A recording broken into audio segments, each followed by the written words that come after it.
One of the future challenges that we see is the replication of the AM/FM on the vehicle. A couple of weeks ago, I saw a report saying that with the new EVs that are coming out, there's a push to get rid of AM radio throughout the vehicles when they make the EV vehicles.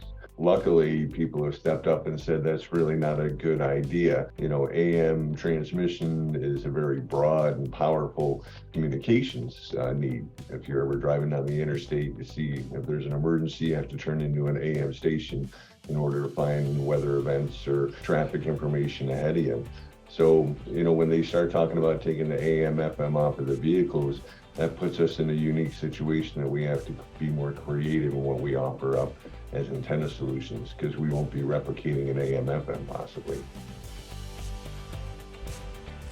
The importance of having the AM/FM in the vehicle, again, is just to make sure that every single person that's out there could access that signal. Without AM on a radio for a vehicle, again, you're not going to hear opportunities.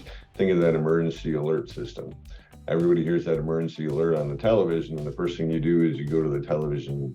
Well, if you hear an emergency alert, obviously you're going to maybe hear it on an FM station.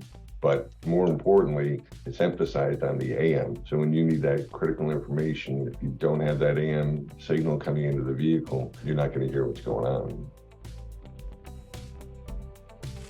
In our communications, we did that. Yeah, everything is digital now with the police radios, the VHF, the UHF, the tri-band radios that are coming out now. All that's digitally encrypted. So from that standard, from a radio standpoint, we went from the old AM, which would have been the high frequency or otherwise known as the low band systems. We talked about that. That was technology that Smokey and the Bandit used back in the 70s. Now low band frequencies can be used to the McDonald's drive-through from the headset to the receiver to take the order. So again, frequency allocations change that. Low band frequencies, the higher frequencies we get with technology, again, that's all digitalized signal now.